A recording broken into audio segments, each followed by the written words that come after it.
Yo, somebody tap me, feel Chris Rios looking at me. Puerto Rican lives deprived of every nook and cranny. So fuck the Bibles, the rivals, the crooked books they hand me. If I don't sin, I'll never win. Stop looking at me. Or at least turn your back for a second. Cause you just judge the world, God, I'm actually in it. Actors, the fake rappers with a passion to mimic. Finally, TV, here we are, party people, back again in the building with another episode of Voice of the Valley. I'm glad you tuned in. Let's go. If you haven't already, like, subscribe, tell a friend, and tell a friend.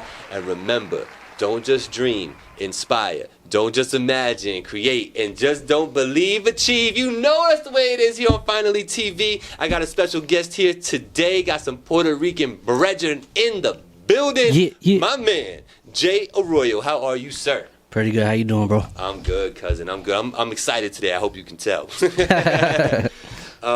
This brother right here, he's been a supporter of Finally TV for a minute now. Always tunes into the podcast. You know what I mean? I always see his name popping up in there, so I wanted to thank you on camera for that, man. You know, yeah, for sure, bro. That's appreciated. I really do appreciate that type of support. So, you know, had to have you on the show. Local guy, doing your thing in the 845. Thank you know, I'd be remiss if I didn't bring you out. People know who Jay Arroyo is, man. The name ringing bells. I would hope so. I've been doing it long enough. You know what I mean? Yeah. You know, we're gonna let the people know, you know, a little bit about you today, Jay. You know, maybe we get an extra fan out of this. You know what I'm saying? Maybe we get you a few new followers. That's the goal, man. That's it, baby. You know what I mean? So without further ado, let's get into this Voice of the Valley, man. So I ask everybody, where were you born and how'd you end up in the Hudson Valley? Originally, I was born in Kingston, but I'm from Ellenville. Okay. So I ended up here because I was just born here. Okay. Got you. Okay. I've lived in multiple places, though. Got you. So 845, just born and raised. Correct. I did 11th grade in Charlotte, North Carolina, but other than that, before 18, I was from 845. Got you. How was Charlottesville? It was different. You know what I mean? It wasn't as small. It went from having maybe a what you call it, the yearbook was like this small, then it went to like the Bible, you know what I mean? There was a lot more people, but it was a great experience. Got you. It's an odd time of your school experience, like your junior year. Did you come back and graduate here? I did. I came back for 12th grade. That's crazy. And graduated. That's crazy. So, not for nothing. Sometimes being the new kid sucks, and sometimes being the new kid is everything. What was it for you? I would compare that experience, like, I think if someone came to the 845, it's a lot smaller, so maybe you stick out. Yeah. But in a place like that, I don't even think I was noticed. Really? It was that many people in it was like a college campus. It was so big, yeah. Oh, wow. Myers Park. So it wasn't a big deal that you were from out of town, because everybody was from out of town at that I don't even think every kid knew each other in that school. It was so big, yeah. Got you. It was like 5,000 kids, probably. Yeah. Get out. Wow. Yeah, it was humongous, yeah. Yeah, that's big. That's big. So talk to me a little bit about why you're here today. Why did I have to have Jay Arroyo on my show today? I just dropped my last album, Make You a Believer, on all digital platforms, and I'm also dropping a project next month, Veterans Day EP3, which is the third installment of my Veterans Day little trilogy thing. Okay, yeah. Very nice, very nice.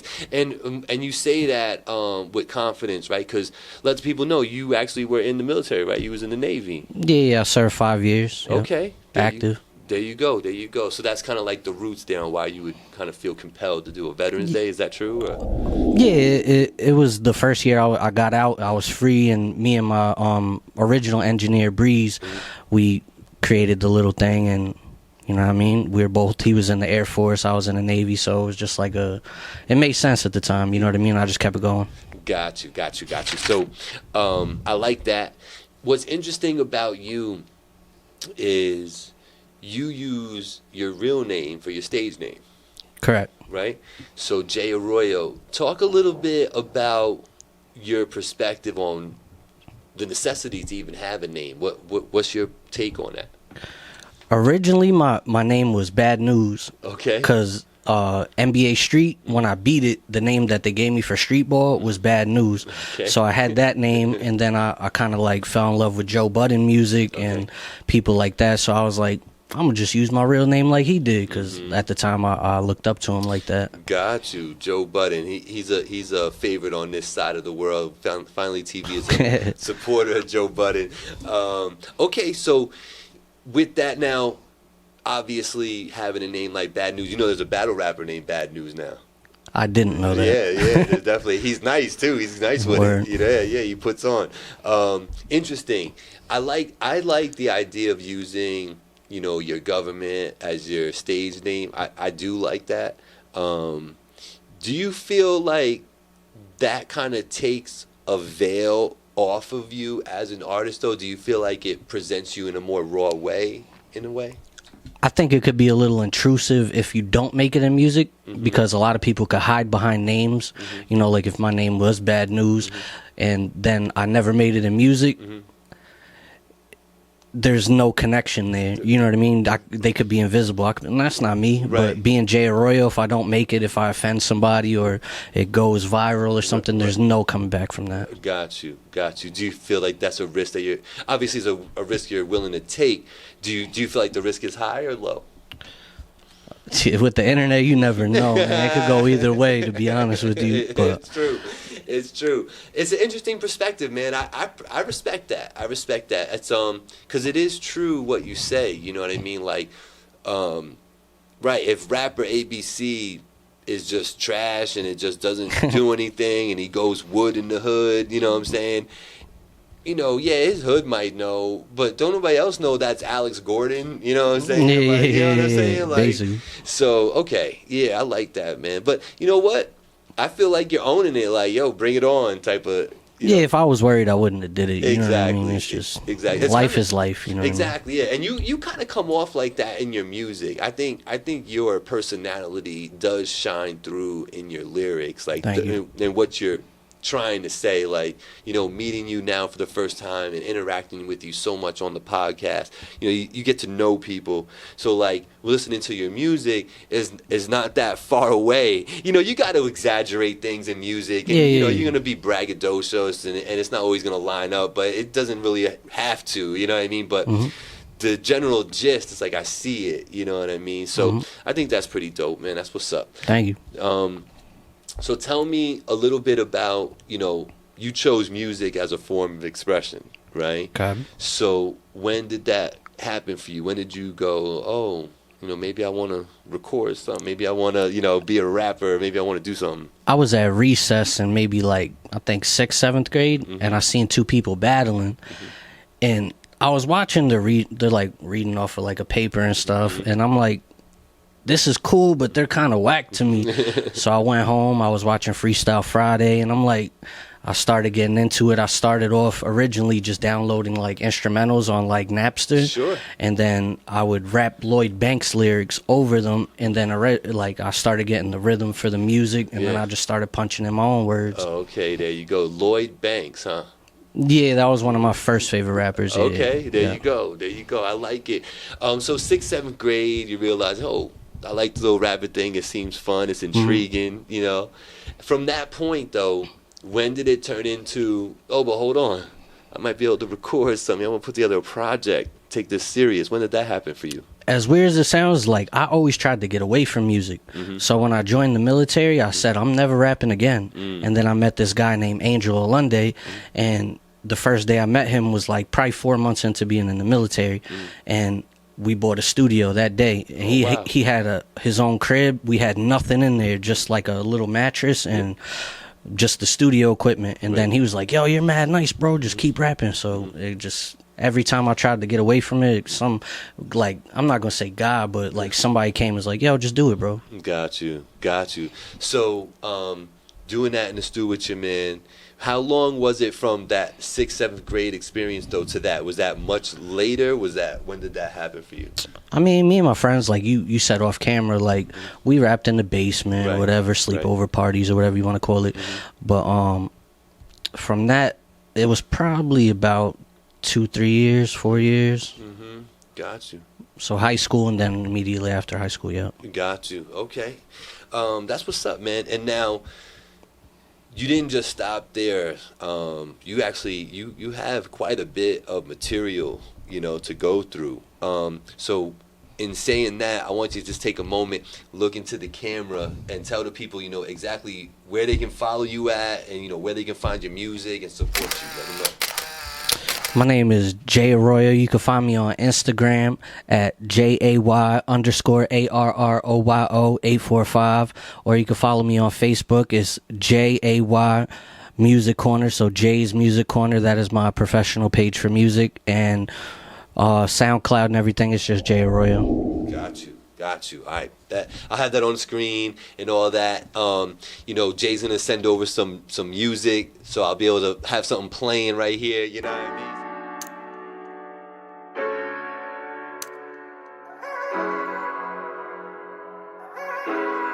Yeah.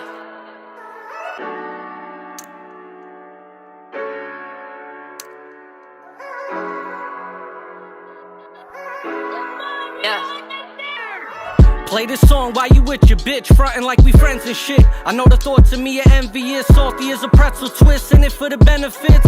But you're only as successful as the friends you pick. Used to wear Prada, now you see my circle small as nada. So I just smoke this port and count this knot up. Don't know about the love, but the hate I get a lot of. Used to wonder why, but fuck it, I guess the job done. Now I'm ballin' like I'm supposed to be. Bitches calling like they supposed to be.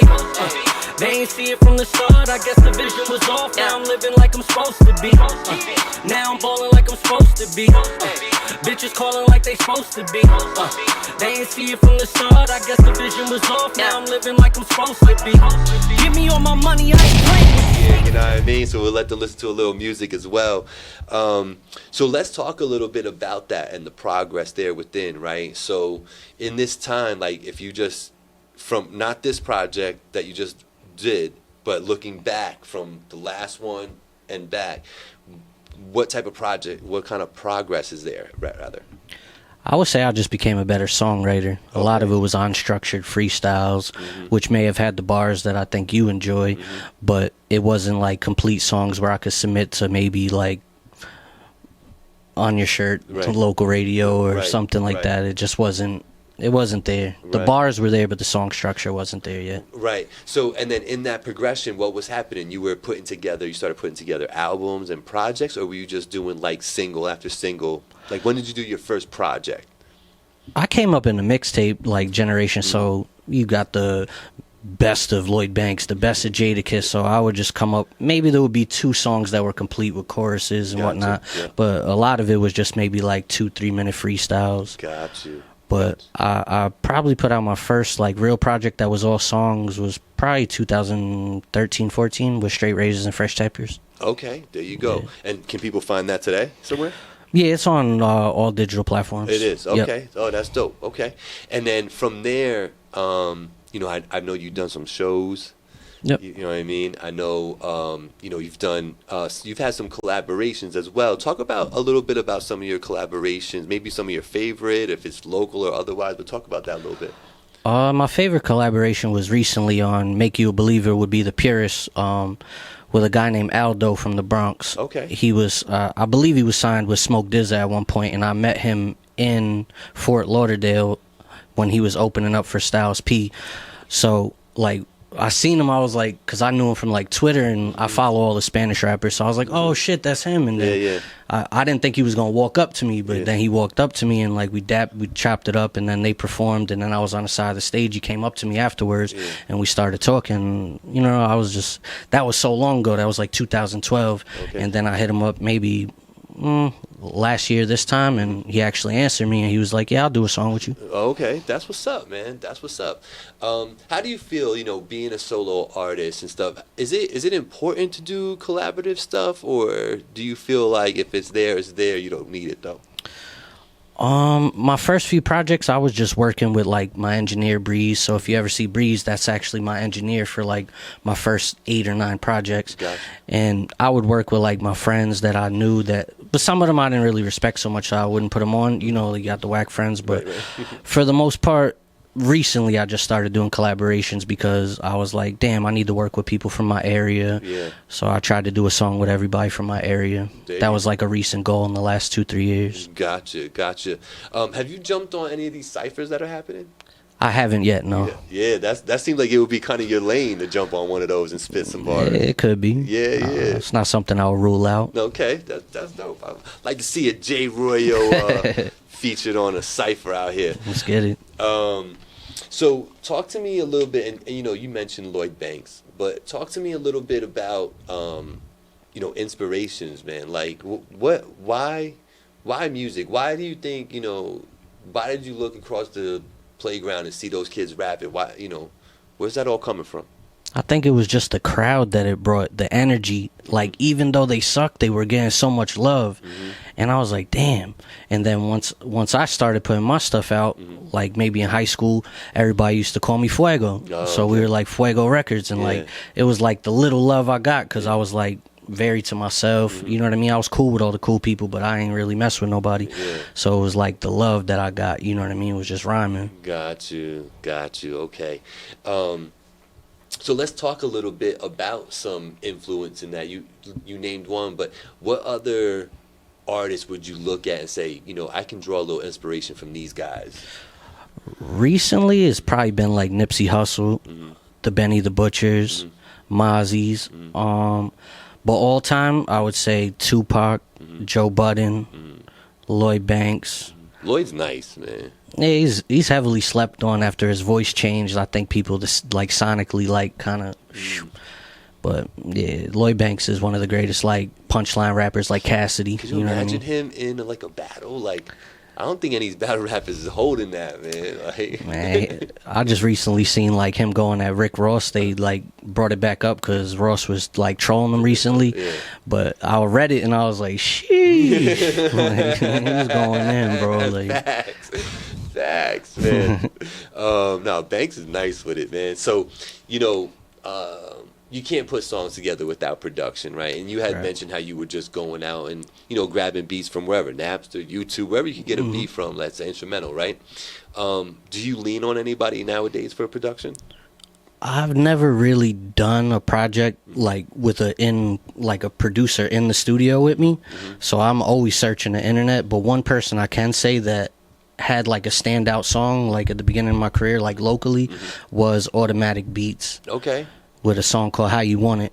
And he was on my last album twice. And I recently just got back in tune with him. So I would love to do like an EP with just him if I had to choose. So what do you do to get beats for your projects? You just searching the internet and like leasing stuff if you have to? And it could be social media. You could post your thing on Facebook, and if I like it, I'll. Okay. You know what I mean? Like I don't really just vibe with one producer. You know what I mean? Okay, I like it. Sometimes it's good. It adds a little variety into the mix. You know what I mean? If you go to the same producer, it's gonna have a certain sound. You know what I mean? And but some of that has to do with recording in the same studio, and that's a whole nother topic. Yeah. So let me ask you this. What's your favorite sport? What do you follow? Basketball. So what you got? What did you have going in this year with this weird season? Who and when the playoffs started, who did you have winning the whole thing? I thought the Raptors were gonna do it again. You did? Nah, I'm lying. Nah, I assumed that the Lakers were gonna do it. Yeah, okay. yeah. And now, I don't know when the people might see this, but they're up 3-1 right now. Is it a wash for the Heat? I'm betting on them next game with the bread, but I'm going to say Lakers in 6. Lakers in 6, yeah. Yankees and Rays is on tonight. Where you guys see the hat? I'm going all day with the Yankees, bro. Yeah, we need this game 5, brother. We need this. Let's go, Yankees. It's been a while, man. Yeah, man. You know what I mean? Over a decade. I'm ready for my next one. You know what I mean? So big facts. So whenever y'all seeing this, just know we was giddy about tonight and some sports happening. So let me ask you this, man, because I know you probably do have one. Pet peeve, man. What's the pet peeve of J. Arroyo? I hate when people talk to me in riddles. Like beating around the bush instead of just saying, you know what I mean? I'm not like a sensitive person. I feel, not to like be like sexist, but I feel like that's a female trait. Like if you're a man, just say what you gotta say. I don't want to fight over it. Right. It's just communicate. I hate people that can't communicate. Got you. Yeah, that's annoying. I could get with that one. I could. Being a military man and having responsibilities and taking care of your business as you should, is there like a line of advice or like a mantra that you kind of live by? Like that's like a baseline for you? I seen this like snippet of like a Navy admiral that retired, and he said, wake up and make your bed every day because it motivates you to get something done, because as soon as you get that one thing done, you want to do more things, you know what I mean? So I guess like psychologically it really motivates you. Once you make your bed, then you're like, oh, now let me go brush my teeth, or, right, and get on to the next thing. Yep, exactly. Got you. Okay, so basically keep it moving. Yeah. Don't get complacent. Yeah, get it done. Do your thing, man. Yeah, exactly. So one of my favorite questions has arrived before we get out of here, brother, and it's like one of my favorite ones all time. I'm so proud of myself that I thought of this question all by myself. But I would like you to think back and tell me about the time that you first felt like a star. Can you tell me about that time? The first time I felt like a star was performing at Webster Hall. I had my whole neighborhood there. Well, people that mattered, like 30 deep. I'm from Ellenville. It's 4,000 people. We all there. I got Is Biscuit on the stage. Everybody's really like vibing with me. And then I get off stage. People are dapping me. Like, I wasn't used to that. Yeah. So it made me feel like the man, you know what I mean? Yeah, that's what's up. That feeling right there, it can motivate you to just want to do so much more and keep going, right? Like, especially when you doubted yourself, because that was one of my first shows, and then it was more like the pat on the back that I needed. That vote of confidence. Exactly. Yeah. No, that's dope, Jay. That's dope. I love it. What would, I know, minus that show, because that show probably holds a lot of gravity, right? With you, what's your favorite show besides that one that you've done? Probably Long Island, because it was the first time I walked off stage and went in the crowd, and like that's risky, you know what I mean? So you don't know if people are gonna vibe with you or not. And it, like, I was jumping, and like people were jumping with me, and I was like, oh, this is cool, you know? Yeah. I finally realized like you could. Like, people just, like, monkey see, monkey do. You don't got to be insecure about it. Right. Just live life. Absolutely. You know, Absolutely. Don't be so inside with it. I get it. Jake, one more time. Look into that camera. Tell them where they can find you, how they can support you, brother. You can find me on all digital platforms. It's JAYARROYO, Jay Arroyo. You can find me on Instagram, JAY_ARROYO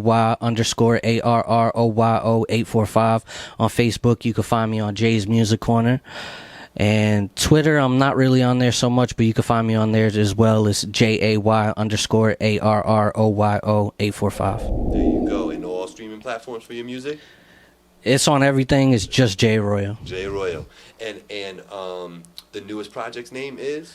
Make You a Believer. Make You a Believer. Go out there, make sure you're streaming that joint. You know, you can even let it play while you go to sleep if you want to. Just let it run, put it on repeat. It's a good look for everybody. Let them streams get up. Yeah, get them streams up. Make sure you clicked on this right now. If you're a fan of Jay Arroyo, I want you to come back here and check out some more artists that I'm going to have on the show. So make sure you hit subscribe on this, hit that notification bell, comment below, tell me what you thought about Jay's interview, what you think about his music. I would love that. We're going to put the descriptions, links in the descriptions for all the stuff that we were talking about today, so don't worry about that. It's going to be right there in one spot for you to get.